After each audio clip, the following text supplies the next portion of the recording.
Welcome, everybody, to the City of Farmers Branch study session for Tuesday, March 4th. Our first item of business this afternoon is comments related to study session items. I don't have anybody to speak on that, so we will move into our first item, which is C1, review and discuss consent and regular agenda items. Councilman Roman? Yes, I have a question about J8.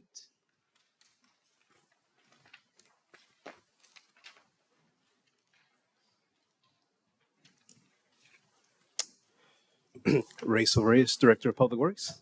Yes, how can I assist? So I'm sure you probably figured I was going to just follow up on this one Yes, and sir. just kind of follow up on what you had found out on the street sweeping and cars being on both sides and how that's handled. Absolutely. So the questions you asked me last time was, are we tracking any of the debris we pick up? Unfortunately, we weren't in the past, but it's something we're going to do moving forward with this contract. So that should help us out for future ones. Now, with regards to the residential and the commercial area, what we're going to do is they're going to clean residential areas during the day because that's going to be your most minimal impact to those parking on the street, and then commercial at night, which does the reverse for that. Also, we asked the contractor to give us 7-day notice of when they're coming over so that we can do a social media post letting people know to help with maximize the curb cleanup. Okay. And so that's the way we plan to attack that. Okay. Sounds good. Okay. And then I think just at some point I might follow back up with you on how the social media activity is going in terms of getting people to move cars out of the driveway, which I think we'll be able to gauge with there's an increase in street. Yeah, we will track back and go see, how effective it is. I mean, it'll be a little bit hard to do, but we can see if it makes a difference or not to see. Okay. By gauging it, we can Sure. definitely track that. Alrighty. Thank you Okay. very much. Yep. That's it. Okay.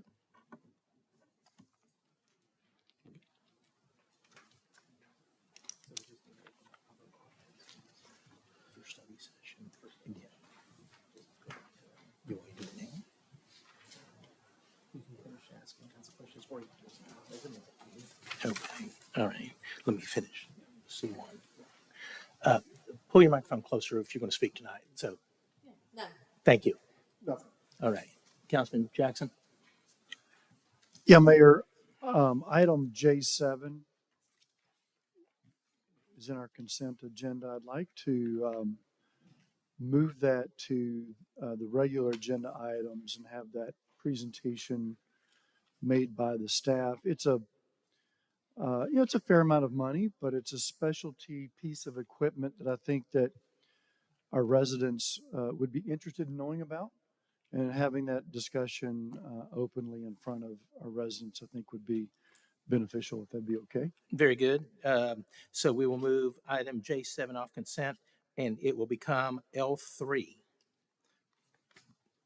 For those keeping track. Okay. No other questions, Mayor. Thank you. Thank you. Councilman Neal? Yeah, I had the same questions on J7, so it'll be fine to Very bring that good. forward. Thanks. Thank you. Okay. Sorry, I wasn't aware that I had 2 speaker forms that had been turned in elsewhere. So I'm going to go back up to item B, which is public comment on study session items. And Mary Patton. Let me just say, when you come to the podium, please, it's 3-minute time limit for each speaker. All speakers shall comply with the city's rules of decorum, and the city council will not tolerate unruly behavior, intimidation, disparaging or inflammatory remarks, or other attacks or insults that are not relevant to the policy issues or other official business within the city's jurisdiction or authority. Violation of such rules that hinder, obstruct, interfere, or otherwise substantially disrupt the orderly conduct of the meeting may result in the loss of any allocated time to present such comments, or in the case of continued violations, be ordered to leave the meeting. So when you do come up, you'll have 3 minutes. Please state your name and address. And when the light turns red, that is your cue to stop, as well as the audible tone. So thank you very much. Okay, my name is Mary Patton. I'm at 14523 Hague Drive here in Farmers Branch. I'm here to talk about the CFBISD proposal for rezoning and closing schools. So I can say that as someone who lives in Farmers Branch, when you heard what schools were being closed, maybe you quit listening a little bit because your schools were not mentioned, right? None of the schools are in Farmers Branch, but it does heavily affect Farmers Branch with the rezoning. So that's what I really want to focus on. If Central Elementary is closed, a lot of those students are going to be rezoned to McLaughlin Strickland, which would force McStrick students to be rezoned to either Blair or to Stark, which is many, many miles away.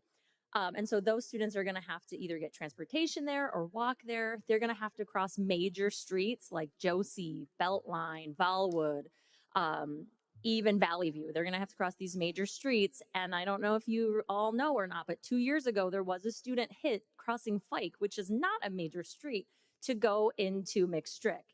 They were totally fine, but they were hit by a car, and I'm sure probably have some trauma from that.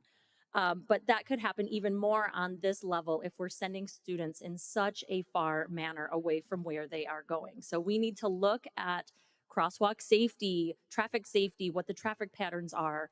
And I don't believe that it is in a place that's safe to do that for any student at this time, anywhere in the district, Farmers Branch and Carrollton and Irving, right? Anywhere in the district. So that is something that definitely needs to be brought up and addressed. There have been no traffic impact studies. There have been no economic impact studies. I have personally asked the district for data as far as their numbers, where they're getting these from, budget numbers, student numbers. I have gotten nothing other than what is already publicly available. They have said they need to talk to the Attorney General to find out what they actually need to tell me. And it is my belief that that is being done so that they don't need to tell me until after a time when the vote has already happened and I have no impact on what can be done. So I think we all need to be concerned with what is happening here. Farmers Branch residents, we need to be concerned with this closure proposal and the rezoning as well, not just leave it on the Carrollton folks to argue on our behalf, because we will severely be affected. This is not only a Carrollton school district. This is Farmers Branch Carrollton. We are together in this, and we need to be together in this. The school's proposing 4 to close right now. In the future, it's going to be more. It has to be more, because there's no way that these 4 schools propose and have the numbers that they are saying that they have. So I'm just saying that everybody needs to be concerned about this. Our mayor, our city council, everybody in all the cities affected by Carrollton Farmers Branch. There are no numbers supporting this. Nothing has been seen. Thank you for your time. Thank you. Next speaker is Brady Barnett. Mr. Mayor, Council, I too am here to speak about the consolidation proposal. Name and address. My name is Brady Barnett, 2514 Canterbury Drive, Carrollton. So I do believe this is a specific interest to the city of Farmers Branch. Obviously, all 4 closings are schools in Carrollton. This will be in addition to 2 that are already sitting vacant. In addition to property that is shovel ready, sitting vacant off Webb Chapel. The district has shown no initiative to move those properties. Part of their proposal is actually a recommendation to sell the McCoy School. However, they don't really have the ability to do that without a partnership with the city. The current leadership has not really demonstrated that they have the ability to dispose of assets. There's a couple areas that I want you guys to focus on. When you hear them speak, they'll probably play a sensationalized video for you. They'll probably use some sensationalized rhetoric. I encourage you guys to have fun, ask questions, challenge them, because we as parents do not get to. They'll use a 9800 number. You'll hear it over and over again. I encourage you to pressure them on that, find out where they came up with that. It is not aligned with the current enrollment, less the high school students. The savings of $9 million that they're proposing in the first year, it's simply not possible unless they completely offload all staff and all other costs evaporate. LISD, Louisville, closed 5 schools for an estimated saving of $2.3 million, a much more realistic number. So for example, McCoy Elementary, the max savings would be $900,000 at the top end. That's if all other costs evaporate along with closing. Assuming annual operating cost is 4.5 million, your salaries are 80% of the budget. That leaves 20%, 900,000. Now you can back out all of your additional expenses with upkeep and so on. So how they're getting at the 9 million number, we really don't know. As Ms. Patton said, we've requested additional information. They have not provided it. The other issue that Ms. Patton spoke about that I think is of interest to Farmers Branch and opens the city up for exposure is the segregation through zoning. The redrawn attendance zone specifically in Farmers Branch reinforces socioeconomic and racial divisions. McLaughlin Strickland loses high income Brookhaven neighborhood. That will be now zoned for Blair and Stark. And this is also seen in the northern boundary of the new zone for Good Elementary School in Carrollton. High income neighborhood carved out for Good Elementary School. So again, please challenge them. Please ask questions. We as parents cannot. So you've got a lot of people in Carrollton that are cheering you on right now. Thank you. That's all the speakers that we have for today on study session items. So next up is item C2, receive an update from Carrollton Farmers Branch Independent School District.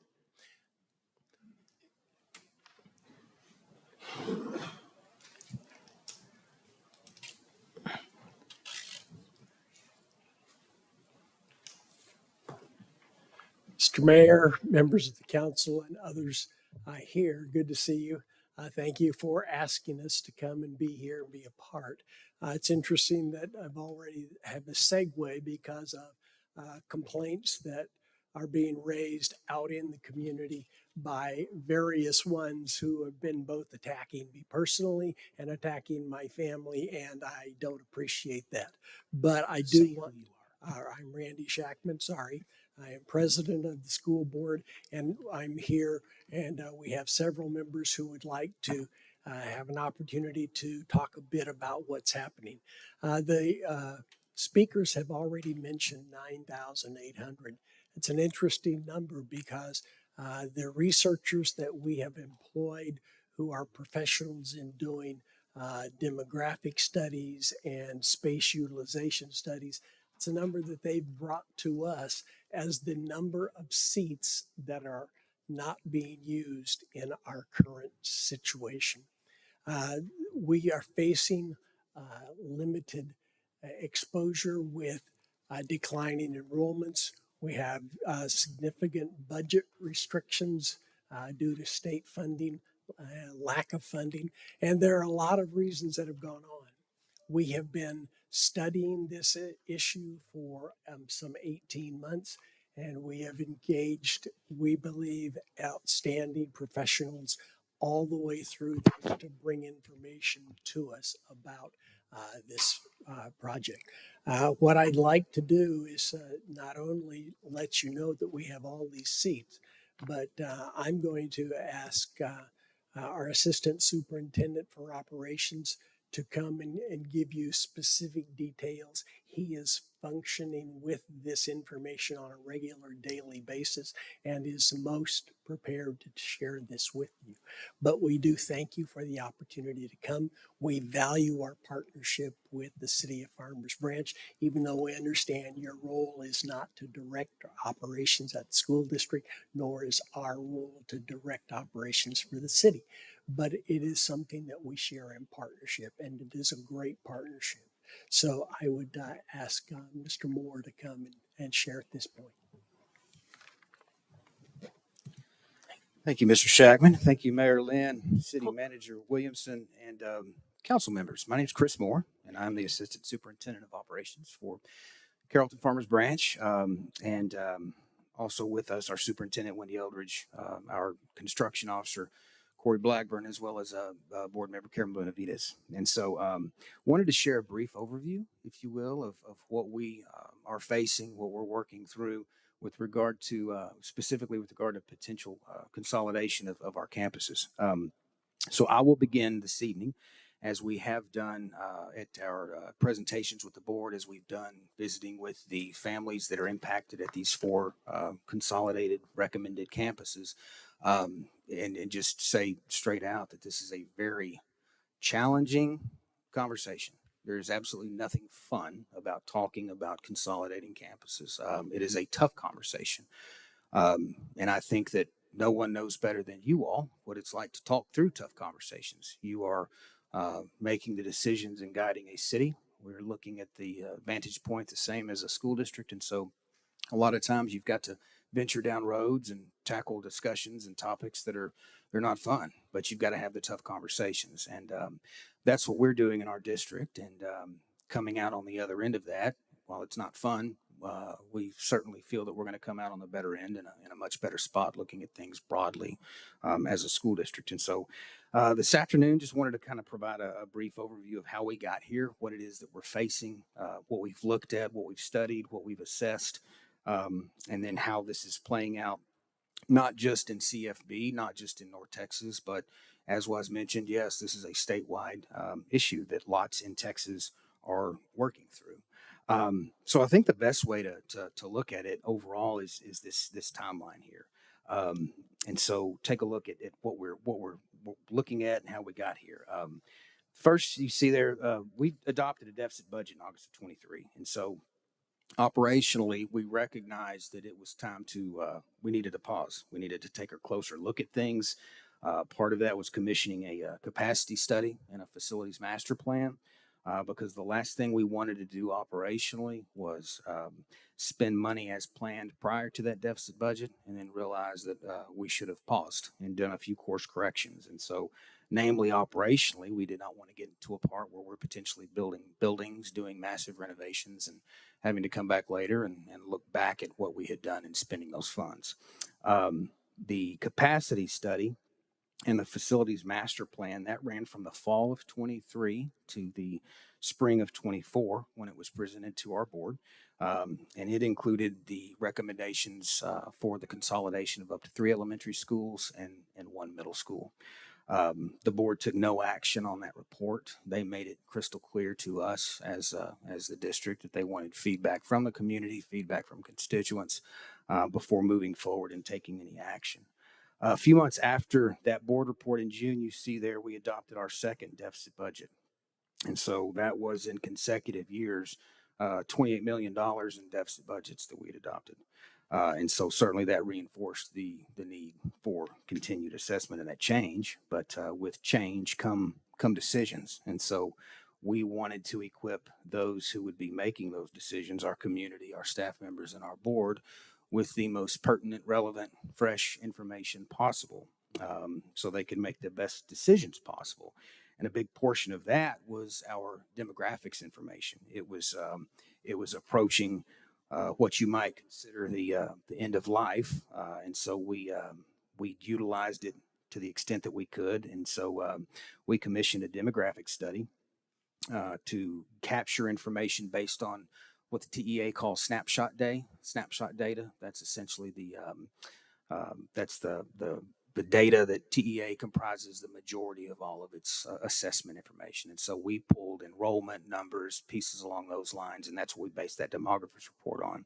So essentially we could compare apples to apples, if you will. Next portion you see on the timeline, community input. Our facilities planning advisory group was a big portion of that community input. That is a group that met 3 times in the fall of 24. It was comprised of, we reached out to principals and asked for feedback. Members of that committee were comprised of teachers, staff members, business managers, business partners, students at the secondary level, because we have 34 traditional campuses throughout CFB, and no one knows their neighborhoods, no one knows their communities better than the principals. And so we got feedback for individuals for use on that group.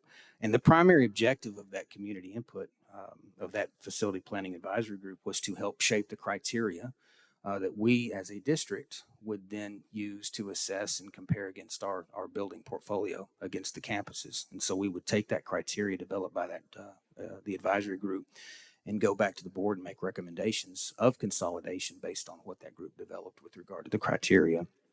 And then the last portion of the timeline you see there, that's the demographic report. that was presented at the December 24 board meeting, and I'll expand on that here another slide or two. But you see those three guiding principles there: student achievement, teacher support, and fiscal responsibility. I just shared a whole lot of information and a whole lot of data and how we got to where we are. But those three guiding principles have been what we have championed throughout, because that's really led this charge from the outset, because we want to achieve all of those things. That's been the guiding light, and do so at an equitable level throughout the district, as long as this has gone on and on into the future. One of the groups that I wanted to spotlight from the timeline that you just saw, it is our capacity study. Wolpert is the company that we utilized for the capacity study and the facilities master plan. And you see there's two bullets there. There's 9,800 empty seats in CFB. And so that's an easy enough number to understand. That's a large number. That's a lot of empty seats. But to kind of put that in context, there are more than 1,200 school districts and charter systems throughout the state of Texas. And of those 1,200, 90% have an enrollment of 9,900 students or less. And so that means that we as a district, CFB, we could fit the students of almost 90% of the school districts and the charters throughout the state in our empty seats. Individually, one at a time, not all combined together, but we could fit the students from almost 90% of the school districts in our empty seats. That's a pretty big number. And then there you also see that of our 34 traditional campuses, 23 of them are utilized at 75% capacity or less. And so again, those numbers came from that report, and that report is what culminated in a recommendation for us as a district to go to administration with supported the consolidation of 3 elementaries and 1 middle school. One more slide that I want to share. This is our demographers report. And so you can see there that we are the blue bar about midway down that chart. We have experienced about a 4.7% decline over the course of the last 5 years. The 10-year forecast in this same demographers report, that's not on this page, but that anticipates that a decline will continue with about an 1,100 student decline over the next 10-year time period. And so you can see there our numbers are better than the other Dallas County schools that are on that chart, which that's positive, but it's still a decline. And so that also indicates that we will not fill the 9,800 empty seats that we currently have. And so the capacity study, the demographers report, the deficit budgets, the data, the research, the criteria established by the Facilities Planning Advisory Group, all that combined led us to a board recommendation in February to consolidate 3 elementary schools: Central Elementary, Furneaux Elementary, and McCoy Elementary, and 1 of our middle schools, Long Middle School. And so I think it's fairly simple to see that we were facing some tough challenges. But as was mentioned and as has been shared in here, if there's a saving grace, if you will, to this, we're not in this alone. Multiple districts throughout North Texas have faced these same challenges. Multiple are in the process right now of analyzing and assessing consolidations, ranging from El Paso, Isleta in West Texas, Aldine in the Houston area. And so it's certainly not something that we are facing alone. And this video will kind of help demonstrate and explain some of that specifically to what our partners in the North Texas area have gone through.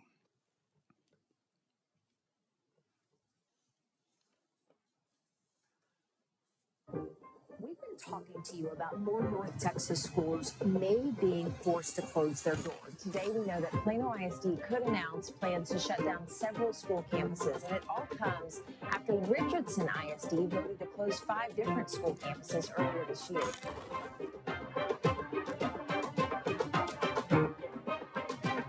Declining enrollments, tighter budgets, forcing some difficult decisions. Take, for example, Carpenter Middle School. It's one of 5 Plano ISD schools operating at half capacity. If you're trying to operate too many schools, you've taken resources out of your remaining schools to prop up these half-empty ones. And often that means there are not enough resources. Louisville ISD is facing a $4.5 million budget deficit. If we do not make some financial changes, then what we would see is that deficit will grow.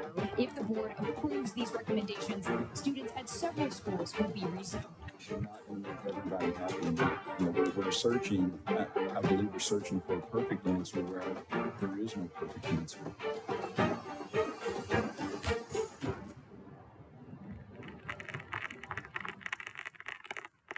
It was a bit muffled at the end, but I believe that was the Capel ISD board meeting where their board president made the comment that I believe that we're looking for the perfect answer and there's not a perfect answer. And so that certainly resonates. Again, this is not something that is enjoyable or fun or pleasant. It's emotional, understandably so. And so we, as I mentioned, we presented this just for information to our school board last month, and this month it is on the agenda for a vote. And so that last slide there, that QR code, will take you to a section of our website with information based on the consolidations, zoning, FAQs that we've gathered from the parent meetings. And with that, I'm happy to answer any questions you might have.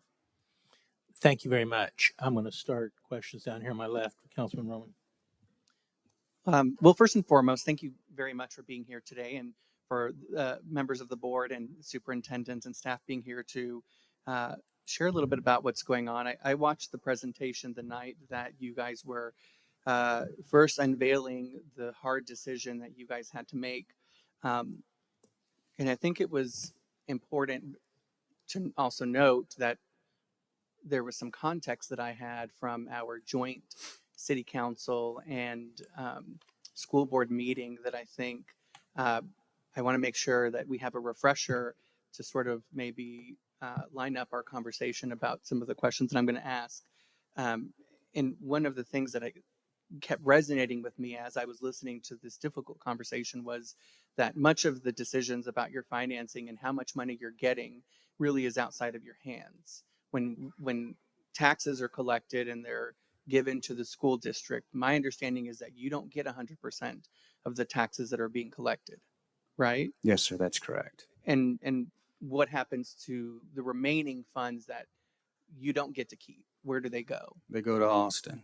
Okay. And if you're a property wealthy district, which we are, we pay recapture back to the district. And so the tax collections, I think last year we sent between $40 and $50 million back to Austin based on the funding formula, and in turn adopted a $19 million deficit budget.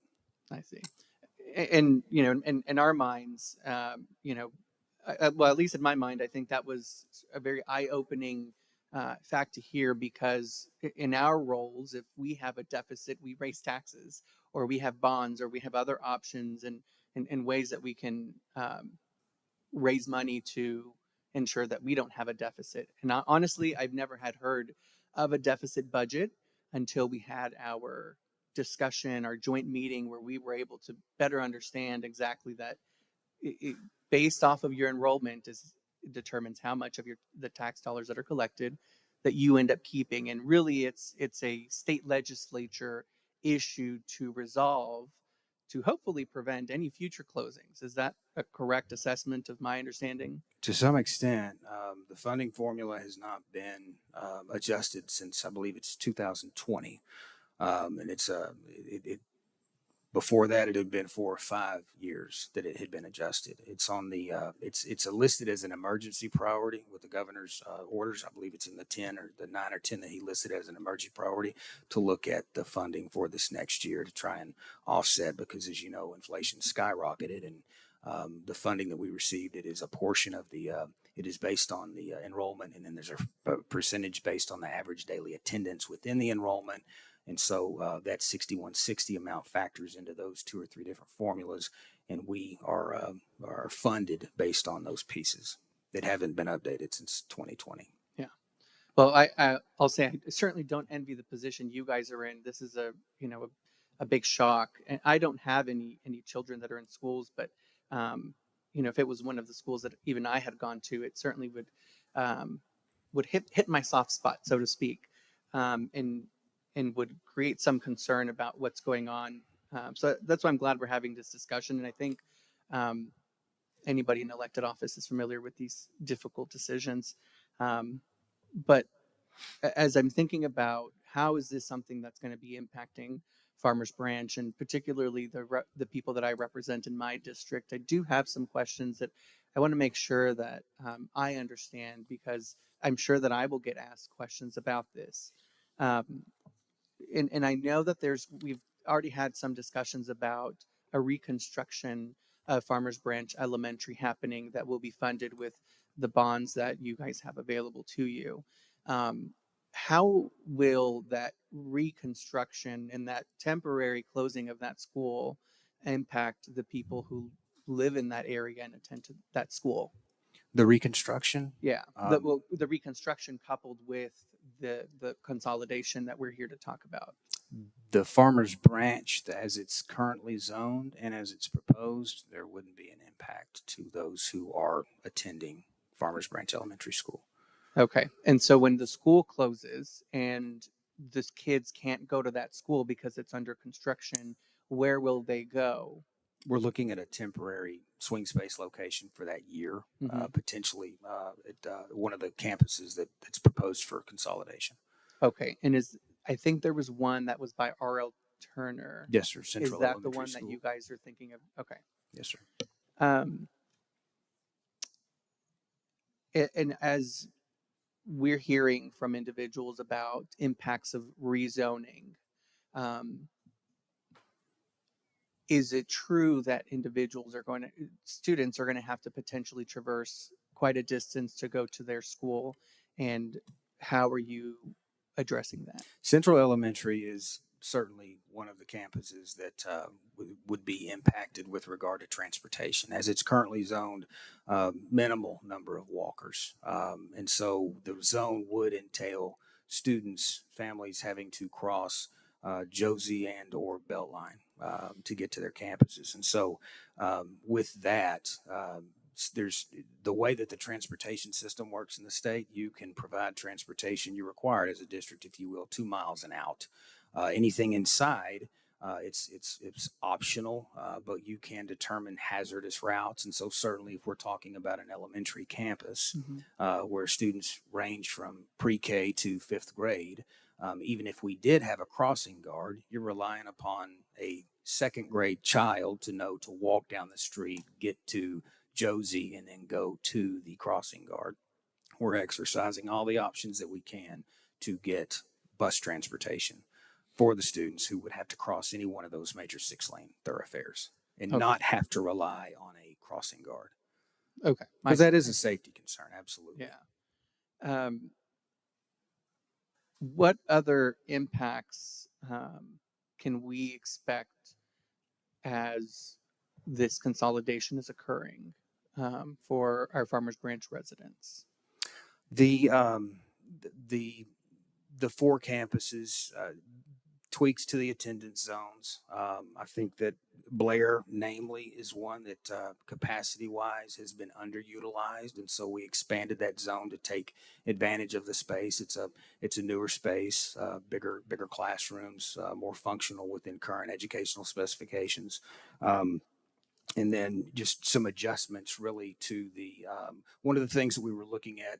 Stark Elementary is it has non-contiguous attendance zones, which is a challenge transportation-wise, but we looked at how to possibly consolidate down and get a contiguous singular attendance zone. Given the travel in the Vitruvian area, we weren't able to consolidate that down, but just some adjustments within the attendance zones really is it as far as the impact of Farmers Branch proper. I see. So ideally, there's probably going to be an increase in students now attending or trying to transport to these schools either by bus or their parents. Yes, sir. And some might walk if they're close enough. And so I do want to just say that I'm not sure what the vote is going to be to on this endeavor. Certainly don't envy the discussion or having to make such a difficult decision, but if the decision turns out that the consolidation is going to occur, I just want to say that please reach out to us and partner with us. One of the things that I'm mostly concerned about is of course, safety, but also if more people are entering our city to do pickup and drop off and things like that. I know we had a major kind of traffic issue that occurs with one of our schools in the mornings and then during pickup time as well. And so I just want to make sure that as we might experience more attendance and thus more vehicles around that time near those schools, that we can be a partner to you to see what we might be able to do.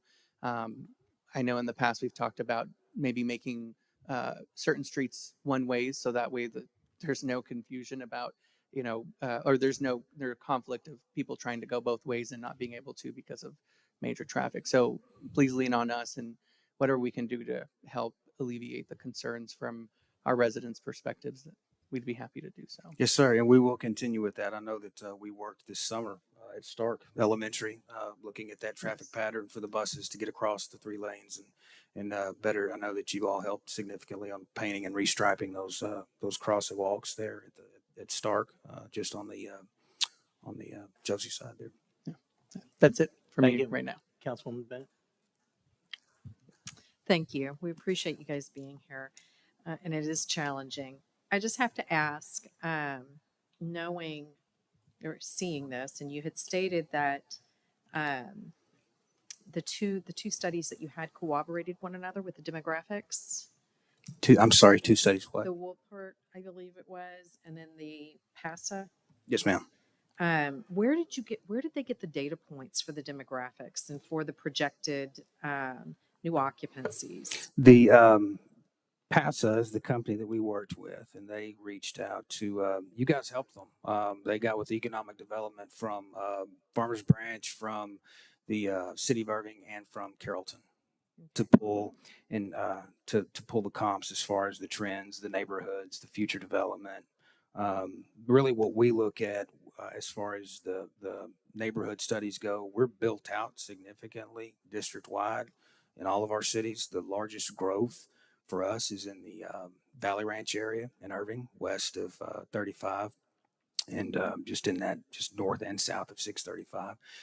But they really, when we look at them, we don't study property values. We look at yields per households for both apartment complexes and standard neighborhood households. And so those are the pieces that they pull for us.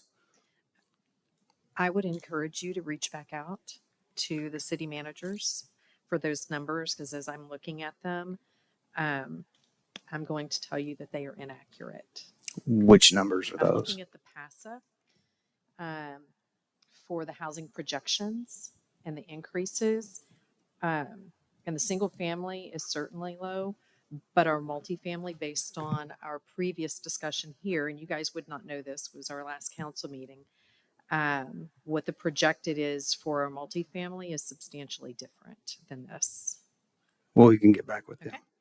Thank you. Thank you, Councilman Reed. Again, thank you for the presentation. Have staffing changes already been put into the mix as part of the cost-cutting calculations? We are not eliminating staff. And so we are, as far as cost cutting, that's not we're going to continue to employ who's in the district. That was, we're working with staff once this consolidation, assuming it's approved this week. What we're doing as a district, our human resources department is working with the teachers and the staff at the 4 recommended consolidation campuses to try and get them to where they would like to go, because we're not going to, I mean, from the outset, we've made clear that we're not going to riff or eliminate any positions. And there's also some curriculum programs at some of these campuses that we're going to have to relocate. And then this was, from the outset, it's never been a cost. We've had deficit budgets, but the consolidation has never been driven or designed solely as a resolution to our deficit budget. And so we're going to keep staff as much as we can that want to stay and work through attrition. The attrition rate for teachers standard in the Metroplex over the last 4 to 5 years, it ranges anywhere from 20 to 30%. So within the standard teaching classroom positions, not the specialties, attrition will help within some of those. Of course, there's one-off positions that we'll have to look at individually. But again, our HR process, they're in the process of working with putting a survey together. And if this is approved, we'll reach out to teachers and begin finding placement for them. Okay. How about administration? Because it seems that if you're combining schools, there'll be some duplicity. Yes, sir. Same attrition, things handle along that. those lines. Yes, sir. Okay. And what impact do you see if and when the school choice goes through and gets implemented? How is that going to impact us? As far as a district overall with vouchers, education service accounts, it as far as the impact, we're dealing right now with the impact of charters. I don't know that the impact is going to be any more significant than what we currently have. It would just depend on where they land with what, as far as homeschooling amounts versus the vouchers that are given for charter systems. We'll just have to see where that lands. We've been working within the charter challenges for the last 10 to 15 years. And so we'll just, as far as predicting the impact for that, as far as our attendance, it'll impact it. I don't know that it'll be sizable, but we won't know until they finalize the amounts, and there's still a lot to be learned from the legislature from that. Okay. All right. That's all I have. Thank you. Councilman Jackson? Mr. Moore, thank you for being here today. Yes, sir.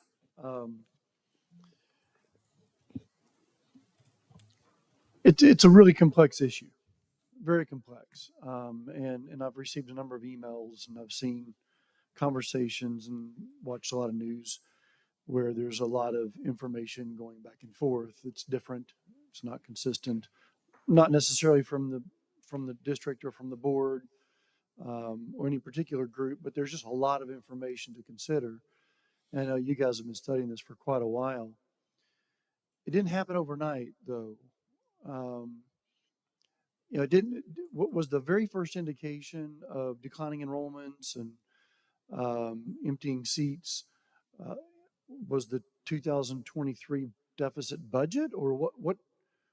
Was there something that was seen before that maybe was missed or could have? Our enrollment as a district for the last 15 to 20 years has maintained a fairly stable projection. It's just trended downward. I think 15-ish years ago, we were hovering around the 26,000 mark. So there are districts around us who are the enrollment is we've not experienced the mass exodus that others have. As far as what studying where and when that began, you're right, it didn't begin overnight. And we're sitting at, an approximation of 9,800 empty seats.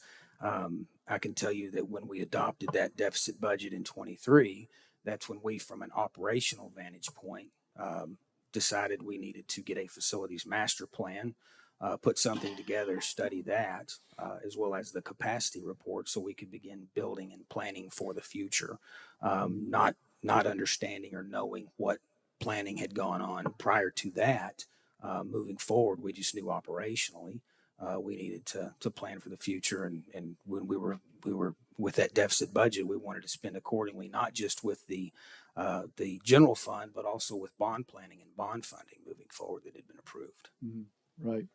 So the decline in enrollment, you have charter schools taking kids out of public schools. You have homeschooling, it's increased in popularity. There are a lot of new communities north of the Metroplex. I understand lots of people are moving to buy newer homes, larger homes, lower cost. The advent of COVID brought us a lot more favorable work from home environments. And so people now can generally have a lot of people have more choice about where they can live because they're not tied to an office or a particular work location. So that's taking people out of city centers like Dallas and Farmers Branch and Carrollton and Plano and others. Is that accurate?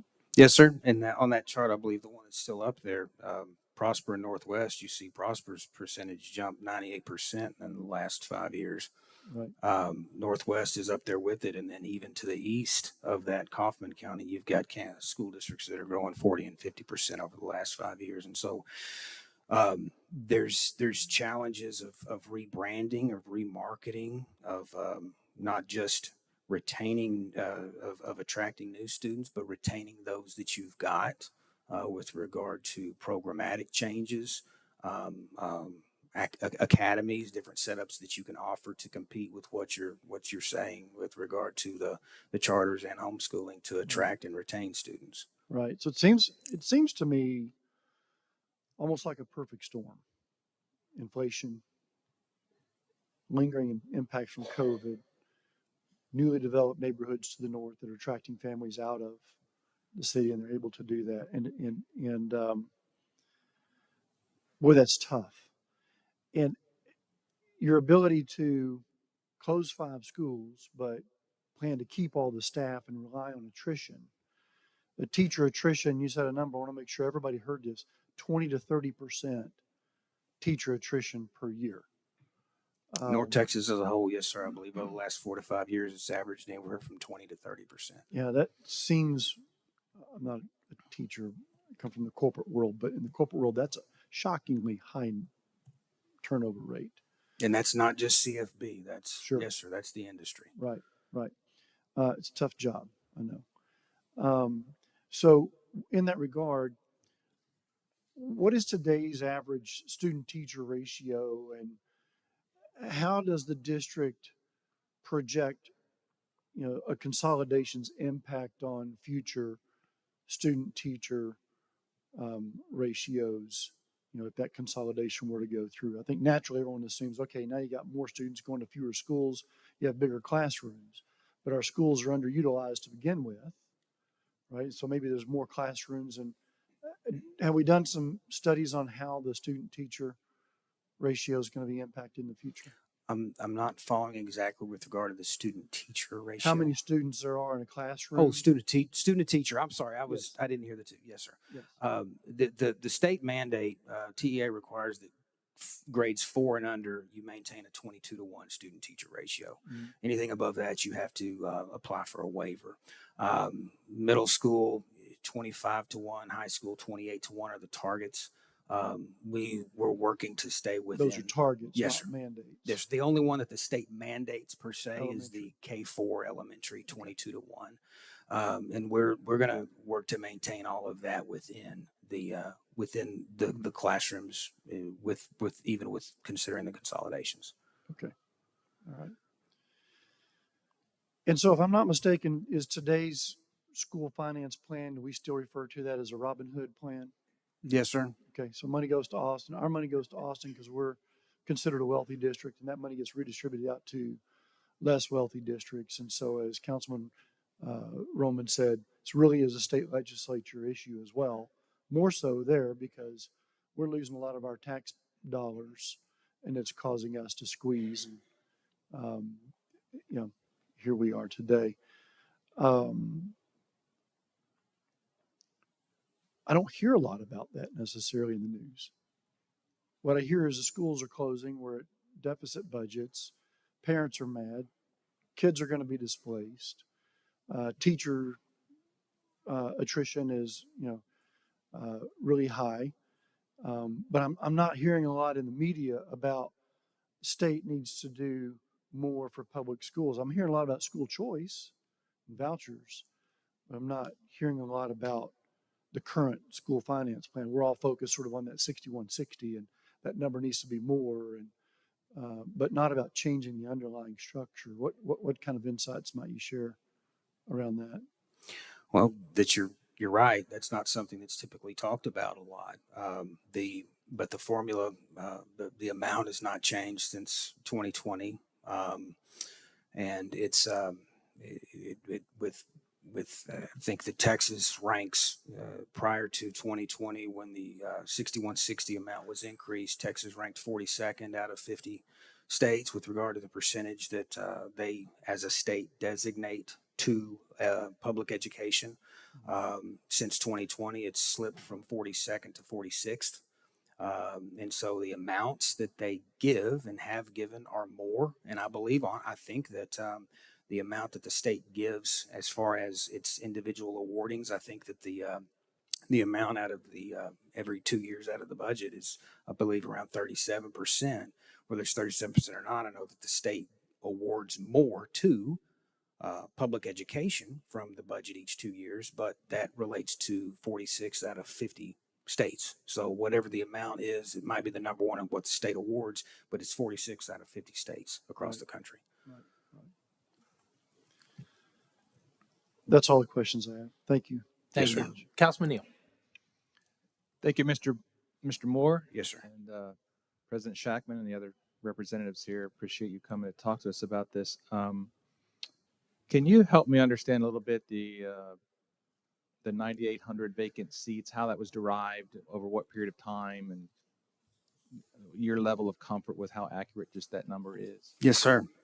So there's two basic ways that we looked at capacity. I mean, the simplest is the number of classrooms by the number of the students in each classroom that are in each of the classrooms. And then we took a second step. We took an extra step, if you will, and that's the classroom square footage per student. And so that was an extra step that we felt helped us level the playing field, if you will, between new schools and older schools. And so within that extra step, that allowed us to do that comparison, because schools that are newer, they have bigger classroom spaces. And so if you just look at the straight classrooms for the students per classroom, you can fit more students into a newer classroom. And so it wasn't a fair comparison. And so we came up with that 9,800 because that's a midpoint of the two formulas that we pulled: the number of classrooms per student and then the classroom square footage per student. So I balanced it out. And really, because that it just gives us a better balanced view of the data, and it helps us deliver better experiences for all the kids, whether they're at a newer school or an older school.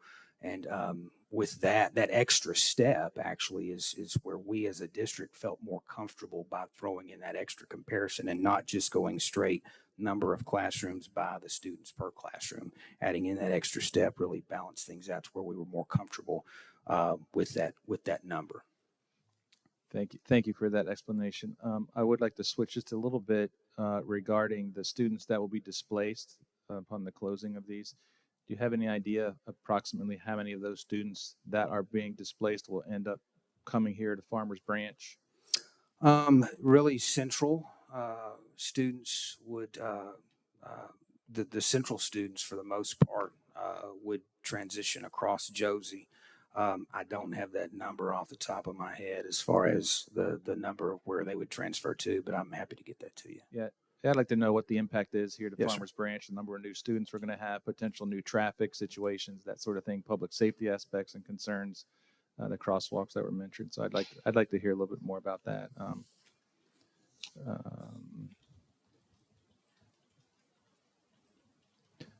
Earlier, Councilman Roman asked about the closing or temporary closing of Farmers Branch Elementary. Mm-hmm. Will there be additional students put into that school as part of this closing effort? This closing of these 4 schools? Which school? The Farmers Branch Elementary? I think their boundary remained primarily intact. We may have had to adjust a line, but it's not. It's not significant. But I can get pending the approval Thursday night. I can. We'll have all of that information on our site. Sort of goes back to my earlier question Yes, about sir. just how many new students might we expect, and I want to understand how that's going to impact with the new construction of the new school and et cetera. That sort of stuff would be helpful to get a feel for that. Just a quick question about the community input surveys that you mentioned. Was that a survey? How was that done? I heard that you had included students and faculty and administration. I didn't hear the word parents. Did I mishear that or not hear that? But I may not have said it, but parents were part of it. I mean, we reached out to the principals and we solicited from them the name of at the secondary level, we included students, but we asked for a staff member, a PTA member, a parent, and a business owner, business And representative. was that like a regular committee or was it just online No, sir. There surveys, were or 3 meetings that we had. We held in December, actually October 29th, November, I believe the 12th, and then December 4th, I think. They were on three Wednesdays. We scheduled 4 meetings. We concluded in 3. And so the first meeting really focused on the current state of things, financial impact, how we got here, much more of the formula funding breakdown within that, numbers, projections, birth rates, how all of that is impacting the enrollment of districts. And we pulled comparisons as well, not just from here, but from everyone in the area. The second meeting and the third meeting, we really dived more into the data, the Wolper data, to show the breakdown and the capacities and the pieces of that. And we worked with that group to determine what the criteria, how they wanted to break down the points of consideration within the criteria, and develop it at that second and really finalize it at that third meeting. Thank you. And you also mentioned about you had a chart up there about the 5-year change in enrollment and how we are down. Did that take into account the COVID years and how that most impacted these numbers? That goes back, yes, sir. That would account in the COVID year. That would take that into account as well. So that might be an outlier of data, or was that factored into this? Well, our snapshot, we pulled as far as the enrollment number goes, snapshot occurs in October. So the enrollment figure itself, on the snapshot, it wouldn't have been impacted with the spring COVID numbers. Okay. And then, yeah, just sort of the last comment I have is I appreciate your comments regarding tough conversations. I'm sure many of us up here would agree that we have to address tough situations and make tough decisions. So I very much appreciate that comment. The other thing is you made a positive comment towards our city assisting with the restriping of Stark Elementary. As you may recall, I mentioned during our joint meeting with the board that something that I have great interest in is to maintain our streets and sidewalks, crossings from a public safety perspective. In fact, I've asked for that as a future agenda item here at the council to manage and discuss, and I might bring that up again here a little bit later. But thank you for your presentation. I really appreciate all that you guys do for us. Thanks. Yes, sir. Mr. Moore, thank you. Superintendent, thank you. Randy, thank you for being here. In the interest of time, I'm going to keep my stuff very brief. But one thing that occurred to me is, as sitting here listening, taking all this in, I've got 2 pages of questions. I'm not going to ask all my questions today, but I just don't know, how does it make sense that we collect enough school tax, to operate our district, and yet we have to give whatever the percentage is to Austin. We're deemed a rich district. We are obviously not a rich district. If you just look at, we got kids on meal assistance, almost all, and whatnot. But you take all that into account, and now we run at a deficit. It's almost like our taxpayers are being forced to we've either got closed schools, we're going to pay twice. And I'm not sure how the voucher system is going to play into this in the future. Obviously, we're not going to have a mass exodus of students from the school district.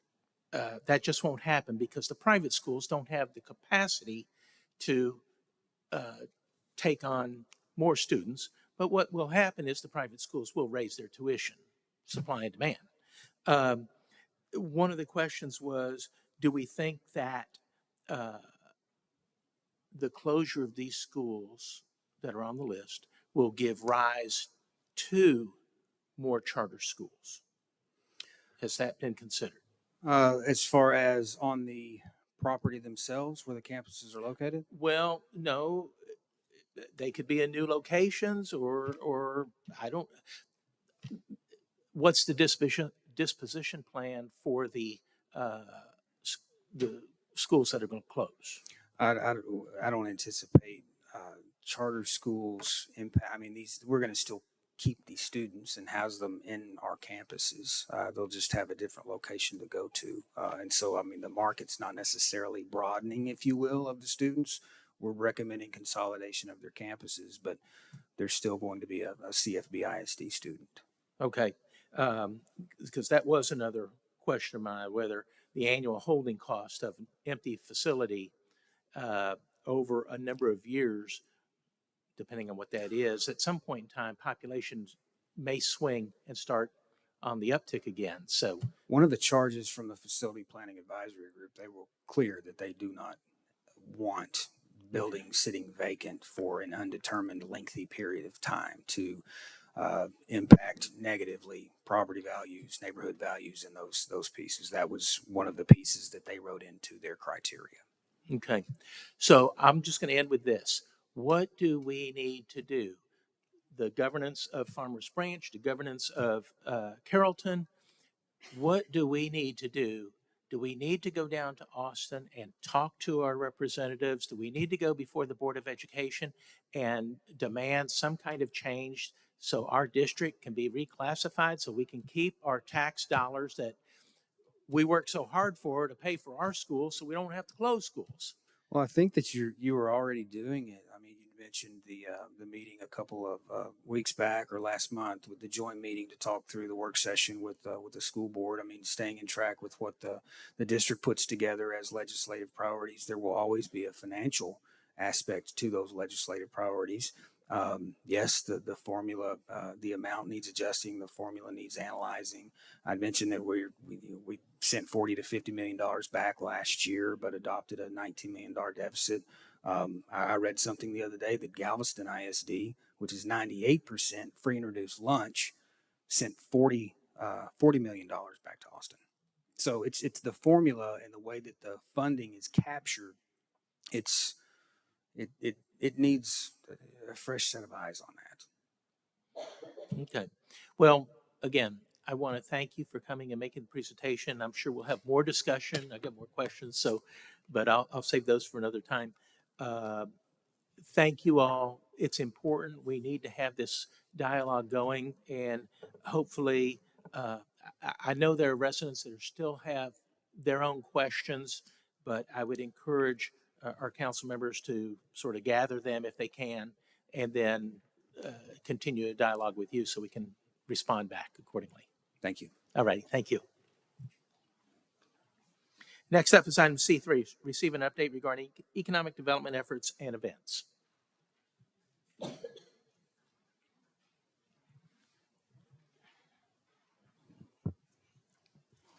Hello, Mayor Council. Perla Tavera, Director of Economic Development, Tourism Planning. I am bringing the team on board. So I'm going to give you an overview, meet the team, business retention and expansion, incentives, and upcoming events. So let's meet the team. Myself, I have Megan Holloway here, Economic Development Manager, and our Economic Development Senior Administrator, Cody Duffy, and they have a present for you all. So they will pass out the present as I continue my presentation. So one of the main things that economic development focuses on is business retention and expansion. So we want to foster economic growth as well as job creation. So 80% of the new jobs and capital investments already come from companies in our community. So we also target events and visits to let businesses know if they need us in regards to any expansion, if they're looking to expand, if they need anything specifically with sales tax. So within the past 4 or 5 months, 50 businesses have been visited, meeting with the CEOs, managers, including grand openings, ribbon cutting. We had our large golf tournament, which was one of the largest, over 100 participants, and we'll have it again October this year. We had our pickleball, which we hosted 16 businesses. And we had our Annie and Bankhead, which a total of 28 in attendance, and this was for the new businesses within the Mustang Station. And we had our Galentines, and this was an opportunity to connect women CEOs while supporting local business, which was held on February 13 at Radici. So we have current incentives. As of July 2024, 19 incentives were given, including demo rebuild, facade, and headquarter grants. We're currently working on 8 different businesses to be included to council, which could be facade grant and or headquarter incentives. And we have future possibilities. 6 to 8 homeowners. We're visiting about businesses and homeowners a week looking to expand and apply for demo rebuild. We also have some upcoming events, which is the Farmers Branch Passport, 20 different businesses, and you'll get a little stamp for your little passport. This encourages local sales tax. We also have May 22nd, which is connect with local leaders, including healthcare at Radici's, and then a show, Firehouse Theater, which will be the wedding singer. And again, as I mentioned, October 16, our annual golf tournament. So in 2025, we plan to increase our visibility by that welcome package that everybody received. And we also gather meaningful data from businesses when we go visit them with a questionnaire. We're increasing our presence on LinkedIn, and we're hosting meaningful events that allow us for network and stakeholders. Any questions? Thank you very much. Councilman Roman? I don't have any questions. Councilwoman Bennett? Councilman Reed? Councilman Jackson? Councilman Neal? Okay. Thank you. Thank you. Appreciate it. Next up is item C4, discussion regarding 200-foot public notification boundary for zoning requests.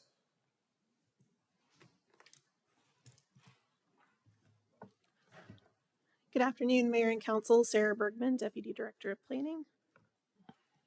So this item was requested by Councilman Neal, and it relates to zoning notification boundaries.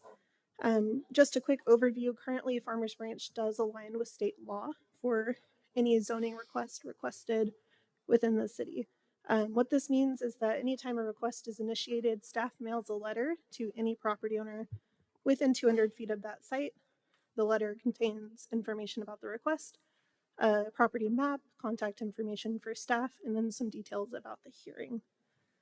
In addition to this, we do mail notice to Carrollton Farmers Branch ISD and Dallas ISD for every request.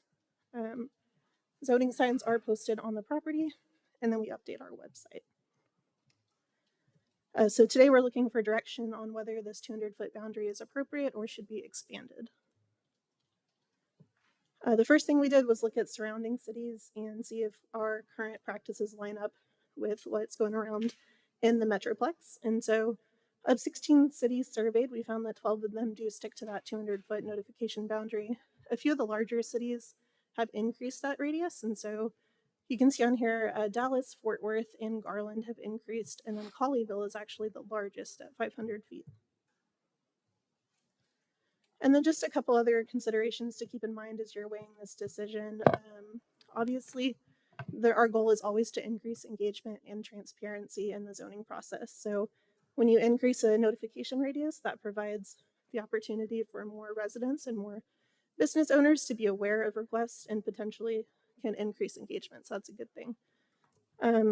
With an expansion of the radius, you do see an increase in just the cost of printing, assembling, and mailing letters, as well as staff time there. And then one thing to keep in mind is that state law does establish procedures for protest of zoning changes. Currently, that is 200-foot boundary from the site. If at least 20% of the owners of at least 20% of the property within that radius, if those owners protest the request, it does trigger a supermajority vote from City Council. So if we are increasing the radius beyond 200 feet, you may end up with some residents that are notified but are not eligible to protest under state law. And then finally, staff is always committed to enhancing and improving our digital resources that can provide case information. So we are looking at creating a new online map that will be interactive and can provide up-to-date information in a little bit more comprehensive format than a letter can. So with that, again, we are looking for direction on the notification boundary and whether it should be expanded. Very good. Thank you. Since this was requested by Councilman Neal, we'll start down here. Thank you, Mayor. Yes, this is, I appreciate you, Sarah, coming forward and sharing the details with us. And this is something I brought forward mainly as a result of serving on planning and zoning prior to being on council. There were several projects that came up whereby residents and businesses who are just outside that 200-foot limit would have loved an opportunity to come and speak to us. In fact, I think we did have a couple people come and comment about that. So I'm just hopeful that council can see it, that we could maybe increase this limit to maybe 300 feet. However, I didn't see any budget breakdown in the presentation. I'm assuming it would be generally minimal. for some printing and extra. I realize that the people that are outside the 200-foot limit wouldn't necessarily be able to protest, but it would give them an opportunity to come and speak before council on a given project. So Sure. that's really the only comments I have, Mayor. Thank you very much. Councilman Roman. I mean, I think 300 feet is certainly a reasonable request. I think we have to make sure that when we are having these types of discussions in the future, should of course the council decide to move forward with increasing the range to 300 or another number, I think we have to be really clear to residents who might come later and say, well, I was at 301 feet, because we just can't keep moving the mark every time somebody says that they were just outside of it. So I think when we settle on a number, we have to make sure that we'll stand by it. And we do some education to our planning and zoning individuals to kind of let them know that this change has just occurred. So in the event that somebody comes and makes a plea that the number should be increased, that they can make a statement of fact to that citizen comment to just let them know that council has listened and we have taken initiative to increase the range. Councilwoman Bennett. I agree with the 300 feet. We've had a couple of scenarios where that 200 foot, it literally just was literally a foot away from the end of a lot. And that person wasn't included, but it affected them. So 300, I can definitely get on board with. Councilman Reed. Hi. So for clarification, the residents within 200 feet would be the ones who can vote and respond. From 200 to 300 would be purely notification. That would be more of a courtesy notice, yes. Okay, so it doesn't change the number of folks that can who can Legally provide, I protest. guess, formal input. Right. And of course, anybody within or outside of that radius is welcome to submit correspondence, get to come to the hearing. But as far as counting towards a supermajority requirement, that's going to be your 200-foot buffer. Right. So, I'd have no problem with the 300 feet, but it doesn't really seem like, they're notified in other ways through agenda, through whatever else about a specific issue. So I wouldn't oppose 300 feet. I just don't see it as absolutely necessary. Thank you. Councilman Jackson. Thank you, Mayor. Thank you, Sarah. I always appreciate how informative your presentations are. Lots of great detail here. So the way the radius works is if that circle touches your property, you're notified. Today it's 200 feet. So if it touches your property doesn't have to be all the way inside the radius. It just touches it. That's correct. You're notified and you're permitted to protest, and that would go toward this supermajority if 20% of people that touch the radius are inside. Right. Anybody within the radius that, even if it's just a portion, gets a letter. When it comes to the protest boundary, the calculation is a little bit complicated. You actually factor in right of way, and it's 20% of the land area, not 20% of the total number of residents notified. So that's not going to change regardless of what we decide to try to move forward with. That's correct. Even the cities that have expanded their notification boundary, they retain the 200-foot. Right. It's just notification. So, people have an opportunity to come here and talk about these changes anytime they want. But they may not know about it if we don't send them a direct notification, right? There's other ways that they can find out, but they would get a letter in the mail, and that might do a better job of alerting them and giving them an opportunity if they want to come and talk about it. And so in that regard, I'm okay with 300 feet. In fact, I would support 500 feet. Why not notify everybody within a 500 feet? I mean, Colleyville, I guess we could go to 1,000 if we wanted to. I just said 500 because that was the biggest one on the list. But I mean, I would like the residents and business owners around a zoning change to know about that zoning change. And it at $1.38 for another mailer. It's not a lot of cost. If we go out another 100 feet, what's an average lot width in our city? 60 feet, maybe. That's another couple of houses this way and this way and this way. So we might notify another 20, 30, 40 people. I mean, I know it depends on where it's at and all, but Right. we're not talking about a lot more people being notified here, generally speaking. I mean, it really depends on the case. I will throw in for Colleyville, the lot size there on average is much larger. So by using that Great 500 point. foot, you're Yep. capturing more than probably just the properties immediately adjacent to it. Sure. We did do a little bit of a case study. This is, for example, the expansion of PD 86 that happened in April of 2023. And you can see sort of the difference between what 200 feet, 300 feet, and 500 feet looks like. And it really is just going to depend on where the site is and the size of the lots around it. So, Okay, so if you could walk us through this case study for just a moment. So we notified 553 people under the 200-foot boundary requirement. right. If we go at 100 feet, that's going to increase it to 708. Couple $100 in postage, again negligible. 500 feet, just another 100 people, roughly 90 people. Yeah, and in this case, that was true. This area is right along the freeway, so Sure. it really depends. And again, this is for one case out of dozens that happen in a year, and so some requests are larger than this. I think the largest was recently 1,330 notices were mailed for a single case. Okay. Yeah. So based on that, I'm totally fine with 300. I would offer it could be. I would be supportive of more if we want to notify more residents and businesses of zoning changes. But I'm fine with 300 if that's where we want to keep it. Thank you, Thank Councilman you, Neal. sir. Yeah, I brought this forward because there were some cases that were just a couple of feet. Another gentleman was about 28 feet.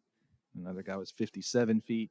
I'm just trying to get those 100 feet. But if it's the will of council to do more than that, I'd be fine with that too. But I'm just trying to get those ones that were sort of on the edge. I realize they can't really protest officially, but they would be able to come and speak to P&Z or be a little more informative communication for them. So I'm open to at least 300. If you want to do more, that's fine with me too. So.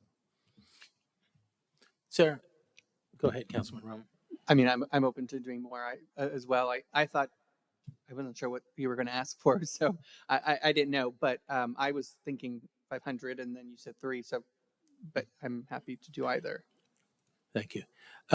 Sarah, I have a question. So if there's a property that's requested a zoning change, is a sign posted on the property? Yes. It has a phone number on it? Yes.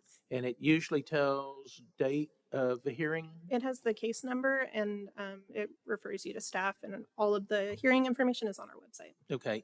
And if there is a public hearing on this, anybody from any place in the city can come and speak, correct? That's correct. Okay.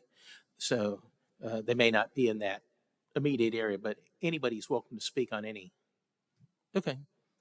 And then are we required to post in the newspaper? We do prior to city council meetings, so that happens 15 days in advance. Okay. Thank you. Anything else? Yes, Councilman Jackson. So, Mayor, just to sort of explain the spirit of my thinking, Farmers Branch is a bedroom community, a very family-oriented community. We're a very transparent council and city, despite some opinions.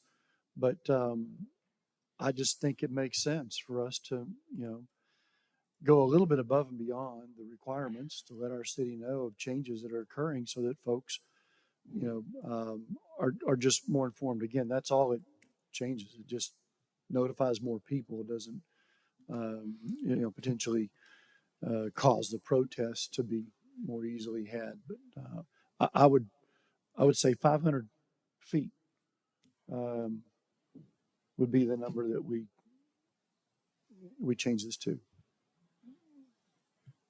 I mean, that would be it it would be higher than the majority of communities in our area, but it is an option to pursue. Then we can split the difference at 400, or we can go to 300. Again, it doesn't matter. Just we can reach consensus and move forward. And one other consideration I'd like to throw in is this does require a text amendment to the zoning ordinance. So whatever number is the consensus, we'll take as a text amendment. It will go to P&Z for a public hearing, and then City Council. There are a number of case types that require notifications. That includes zoning amendments, specific use permits, anytime an overlay district is changed, as well as ZBA variances and sometimes plats. And so I did want to get a sense of, is this across the board for all of those case types? Or is this specialized for zoning amendments and SUPs, which are the most common? Does the same 20% protest requirement apply to these others, or?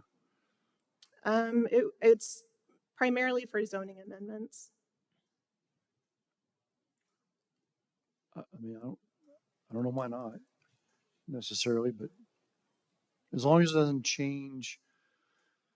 I mean, I don't want to create a situation here where all of a sudden, a whole bunch of people show up and oppose something and they can change these things because we're addressing only, the zoning changes tonight. But if we don't know about these other ones, I want to make sure we're clear on how this change would impact these other situations. Yeah, anything in excess of the state law requirement is going to be a courtesy notification. It's not going to impact the protest range.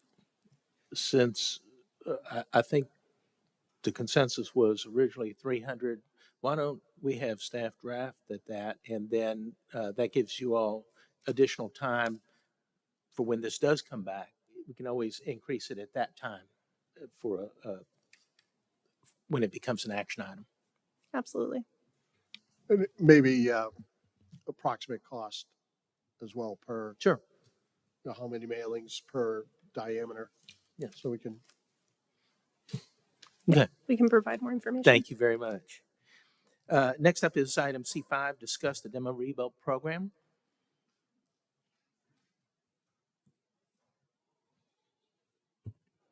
Perla Tavera, Director of Economic Development, Tourism and Planning. This is the demolition rebuild program, and this was requested by Mayor Terry Lynn and Councilwoman Tina Bennett-Byrne. So this is our current program guidelines, dependent on the improvement value, the cash grant, and the city property tax, which the cash grant ranges from 0 to 30,000. Again, it's broken up into 2 payments, one demolition and one's completion, and the city property tax rebate. This is the current guidelines. This is the proposed updated guidelines, original improvement value. So we just have 2, something under 100. So improvement value under 150,000, you just get a one-time cash grant. Anything over, you get a cash grant of 20,000 or 30. Again, this is broken up into 2 payments, 50% after the demolition and 50% after completion.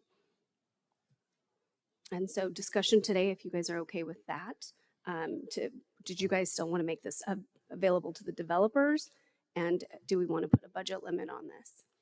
So before we get into that discussion, there was a handout that was distributed that was not part of the packet, and that should not be considered for this evening's meeting because it hasn't been published. Correct. So it wasn't part of the published packet, and staff hasn't had a chance to review it, and I believe it was being updated. Council's aware of the spreadsheet because it was emailed out, but it's not part of the packet, so it should not be discussed until we have a chance to bring it back in a more formal capacity. Okay. And so in light of that, I'd like to table this item just so we can make sure that we're acting properly. Okay, Council? We'll table that to another meeting. Did you want to table it for next council or for a month from now? We have to give date certain? The study session, I'd like to skip the next meeting so you have time to get proper workflows in and incorporate any additional requested information. Sounds good. Thank you. Thank you. Okay, next up is item C6, receive an update regarding the Oak Brook water meter project. Good afternoon, Council. Mayor, Councilmember Ray Silvarez, Director of Public Works, here to present again on the Oak Brook water meter project. This is one that was requested by Councilmember Neal. And we have, this is our 3rd discussion on this one, and we have some updates to bring you here.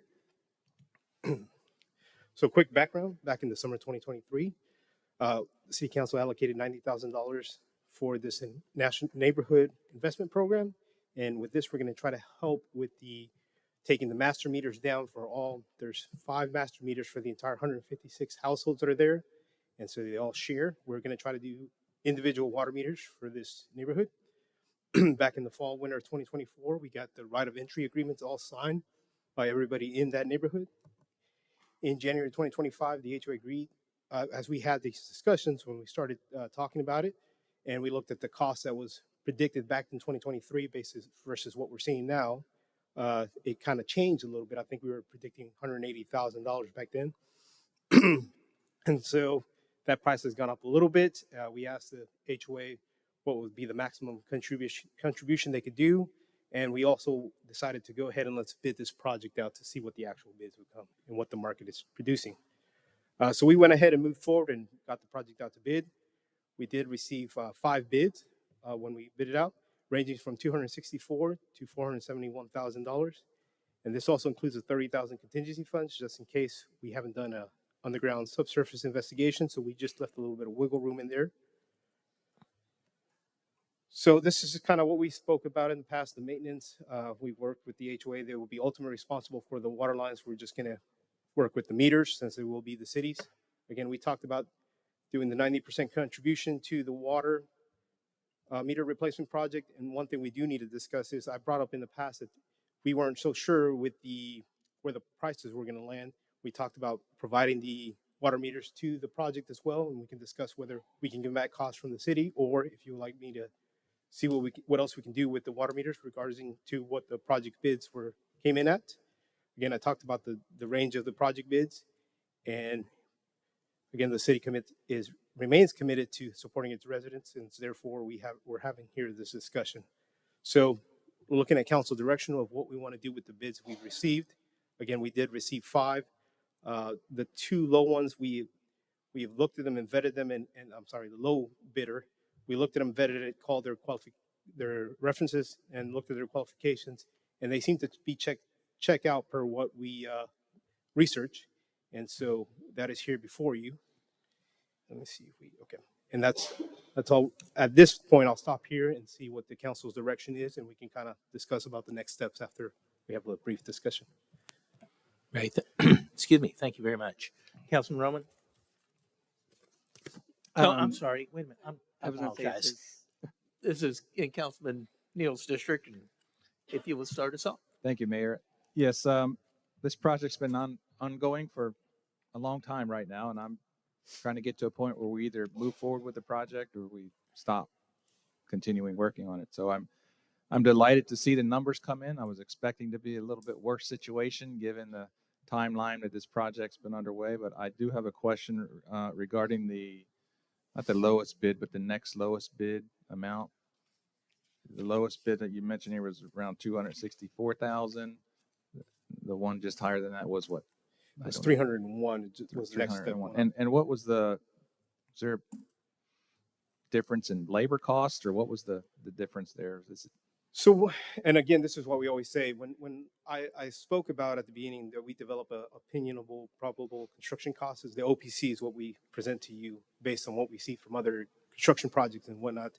And so, I mean, every contractor has the way they make their arrangements, where they're going to make profits, where they're not. So it just varies. And then also depending on the type of work they have going on at the time. So that's what I'm saying. The market dictates where you're going to go, what the prices are going to come in. What I did notice here is that the top 3 bidders are contractors that I've seen with other municipalities and I've seen throughout the Metroplex. These 2, especially the low bidder, is out of Waco or right around the Waco area. And so I think they're trying to establish their presence here in the market. So they may offer a little bit better pricing than the others. They do leave some on the table, but that is the strategies that each one employs. And therefore, we do have the qualifications of looking at their experience, what they've done with other municipalities, calling their references and checking out and seeing how they've done in the past. So as to what is the driving difference, I can't really speak to that. I know it varies from, like I said, from experience, what they've done in the past, and their reputation. So that's why you have the variety of yeah, thank you, Ray. I would assume that we have appropriate oversight if we were to choose the lowest bid or the next lowest bid. And if, assuming that we do, I would like us to move forward with either the lowest bid or the next lowest bid, and to move this project forward. Can you tell me if we were to choose one of these given bids, how soon we can start moving the dirt, so to speak? So, if you will? and that's always one. So right now we're just having the discussion. Well, next step will be to come before you and award it. And at that time, we'll sign the contracts with the contractor, and we'll sit down and have a pre-construction meeting, typically scheduled within a couple of weeks of council signing the contract. At that meeting is when we discuss what their construction schedule is going to be, what the city requires for them to notify residents and so forth and so on. And so we wouldn't know that until after we meet with them. I can also try to get ahead of it and speak to them to see if they can provide us as the next meeting we come up and have that in response for you. But that typically those nuances are worked out during that phase. Thank you, Ray. That's all I have at the moment, Mayor. I'd like to hear what the rest of the council may. Thank you. Sorry, I'm used to starting over here on the left, so it's your floor. Yeah, I mean, I'd say that I think it's an important project that we need to move forward on. I think we've made a commitment to those residents, so I think it's important to move forward with it. Thank you, Councilman Bennett. I agree. Thank you for the presentation. If you could ask why the low bid, I mean, if they're just trying to establish themselves, but you've, vetted them, then I would go with the low bid, as long as they've been vetted and they've done work elsewhere and everybody was pleased with it. Absolutely. Councilman Reed. Ray, thank you for the presentation. I saw it's $90,000 for the meters. How much else has the city spent in regards to planning, engineering, et cetera? Good question. Yes, so we have $90,000 cash that is being contributed to this project. On top of that, you do have your in-kind service that we provided by taking on the engineering plans, which, drafting them, doing the survey, getting this all on construction plans to bid out typically runs you, and especially in a project of this small of caliber, I estimated it to be about $65,000 if we went to go ask a consultant, hey, here's what we need to do. We need to survey the service lines, identify them, figure out all the stuff that the work that went into creating the construction plans is about $65K. Typically, that's not the only thing we just get from a consultant. We get project and construction management as well to oversee and make sure that the project's being done according to the plans. And on top of that, as you have the 2 weeks of posting the bids, typically you have contractors going back and forth asking you questions so that they can get clarification on what the bids are asked or if there's some omissions that we overlooked. And so there's that planning, that project management aspect of it. So that adds about another 35. So all in all, it's about $100,000 in the plans, the preparation of the plans, and the construction management of this project. So there is that service. And then not only to mention the involvement of staff's time as well, starting with the city manager's office level, being involved with the residents and getting their feedback and meeting several times on site to identify those areas. So to those, I don't have a cost, but to the construction plans and construction management, that's more or less what you would end up paying. Okay, so with that 100,000 plus 90,000 meters, the city is in 190,000 already.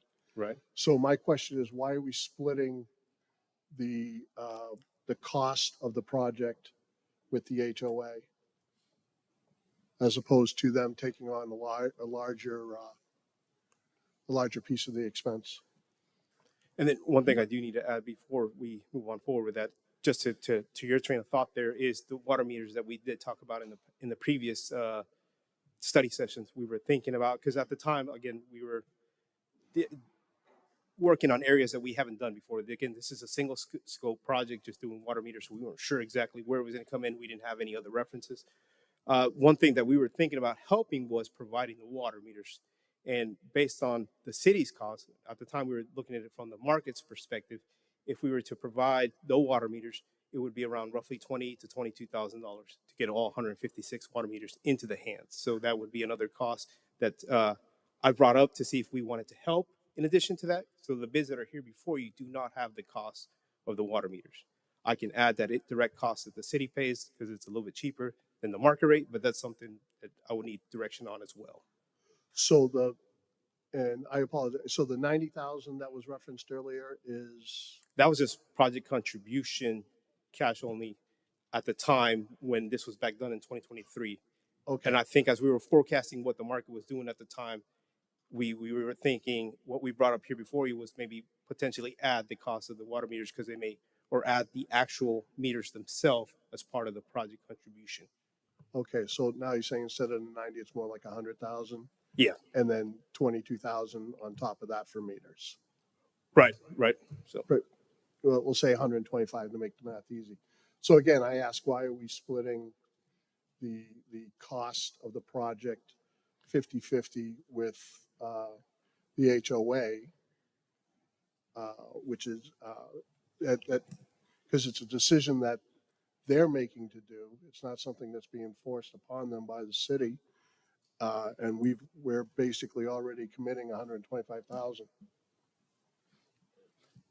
So if I could just backtrack a little bit on that, I believe the city had engaged with that HOA some time ago about splitting this project 50-50. And I think that's where the 90 and 90 came in. However, as time has gone on, the costs of everything has risen over that time. I do take a little exception to the additional costs of the water meters because I did bring that question up prior council meeting about do we have the meters already on hand, and I was told that we already do at a current inventory and that they would be replaced as part of normal business of city operations for so this additional cost of what 23,000 is somewhat surprising to me. So that's some of the comments I might offer you as to why we were originally doing a 50-50 along with them at this point. It was the direction of prior council to basically split or close to split the cost, and that $90,000 was the figure that was appropriated by prior council. Okay, to pledge towards water meter replacement. They can use that money to purchase the water meters. They can use it to pay for the whole overall scope of the project. But that was the city council's participation at the time for that project. Right. So that amount was how much the city, the council had committed to the project. $90,000. And I would say that was probably over and above, Ben, correct me if I'm wrong, over and above the engineering cost because we provided that gratis to them. The 90,000 from my memory of this one was half their property taxes they pay to the city in an annual year as a starting place for a commitment from the city. So it was what was the tolerance to meet and share in this endeavor. And at that time, it was recommended to use half the property taxes that are contributed annually to the city. And at that time and point was 90,000.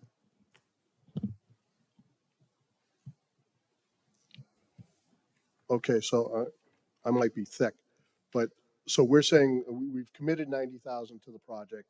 Let's say the project is 280,000. Balance is on them. So that whole amount is on them. It's not a 50-50 split. Correct.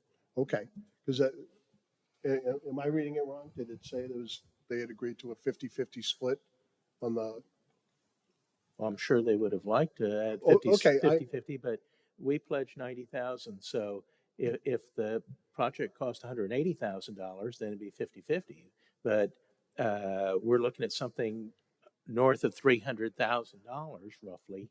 And let's just, I'm not taking the low bid, but our previous discussion was around 300. So we're in for basically a third. Okay. So again, the city's commitment is the engineering and everything, that 90,000 that we already talked about, plus potentially the cost of the meters. And that's something we can clarify. But as far as the project itself, we're not splitting. Let's say it's 280,000. It's not going to be 140. No. Okay, that's what I'm looking to clarify. Okay. Councilman Jackson. I'm with Councilman Neal on this. I was kind of expecting the bids to come in a good bit higher, but they all bid the same job, from 264,000 to 415,000. We expect them to do the same job. Just do we want to pay more or less?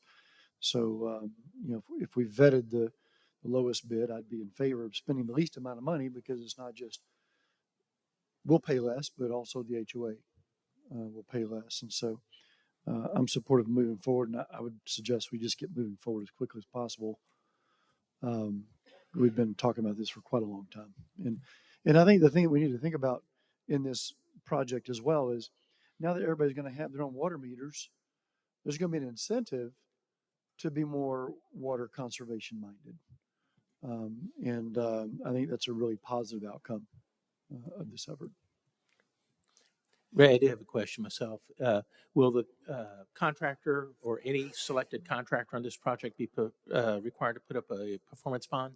Yes, Very it's good. our standard operating procedure there. They will be required to do that. And I do plan, like I said, we vetted the contractor. We called the research, their references. I do plan on having him here as well so that he can understand the magnitude that we do want to get this completed within the budget and the timeline that he proposes. So that would be my strategy on that. Well, as we can see, the time value of money and labor, it's grown in scope somewhat based on our very first discussion of this, which is going back years. But whatever we can do to encourage Oak Brook to get on board and get this done, because the longer we wait, our money is sort of shrinking. I agree. So I think I'm good with moving forward with, and if the low bidder does pan out, that's what our approach is always to go with that, that we can get the lowest qualified bidder. Yeah. And we've had great success with other projects where we go in with somebody unknown and they've done a great job, and then you do have somebody. That's why we do our due diligence on that one. Yeah, I think if that's what the city, our standard operating procedure entails, and if Oak Brook decided they wanted to use somebody else better, then that difference is going to be on them. Okay. In addition. And so just one thing to clarify here, Councilmember Neal, is the water meters. Yes, we do have them available and ready to go. It's just, do we want to add them as a part of the project to be included, or should we charge for the project? That's the only direction that I'm missing on that one. That I would like to see. I had understood that we had them available for use, and as the city required to purchase new ones for other parts of the city, that would just be part of normal business operations. I didn't expect that to be an added cost to this project, given that we already had them. That's why I asked those questions. And we do have them here ready to go, ready to deploy. It's just, that's why we brought it up to say if approved by council, that's what we would to do to help out the project at this time, because the numbers were a little bit higher. And again, we couldn't gauge exactly where it was going to land. My voice, or my comment would be against adding an additional costs since we already have. Good. Okay. Good. All right. Thank you very much. Appreciate it. Thank you. All right. Next up is item C7. We'll see if we can't get through this in about 15 minutes. Discuss reconvening the Charter Review Committee and the appointment of members.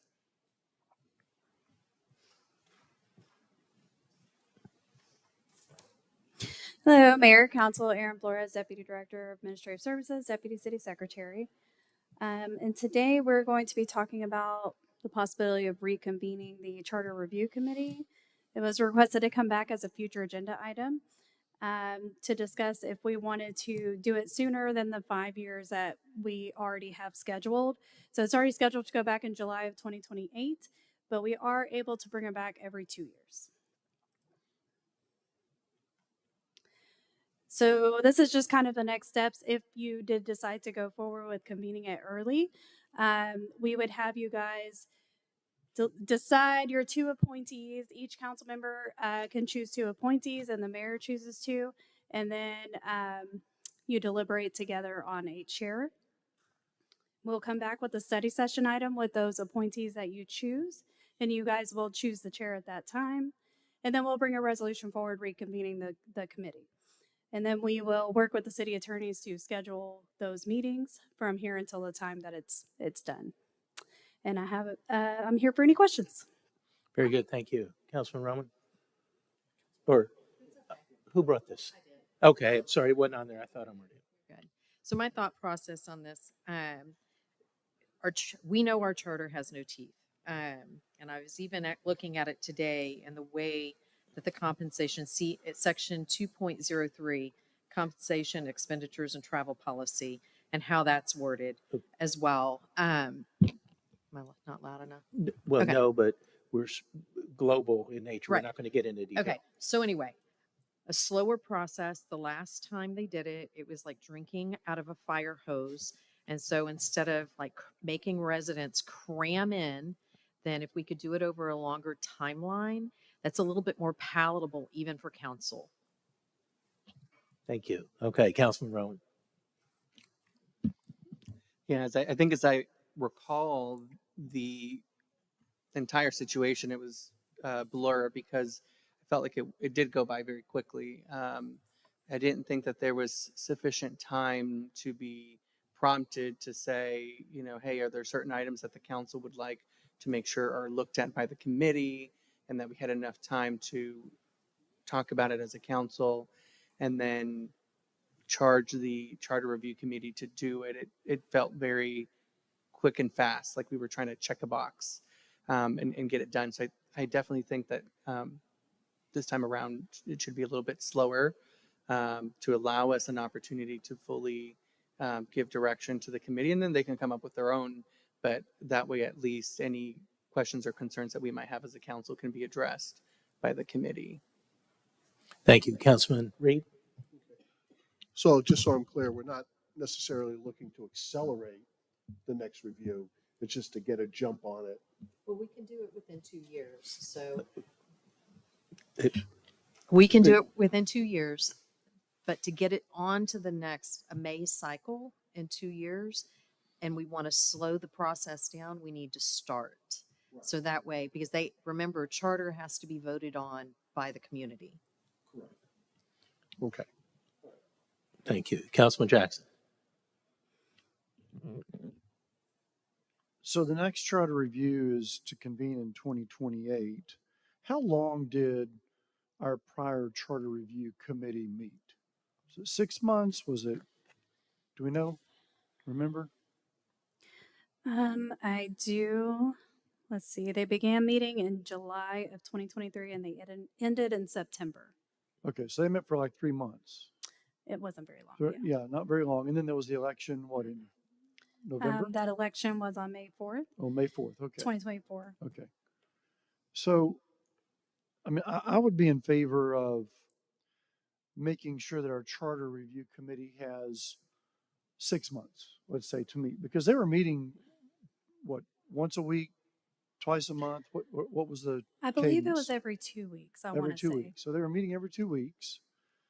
And I do remember there being, some attendance challenges. Particularly that time of year, we're getting toward the end of the year, there's holidays in school and summer ending, that kind of thing.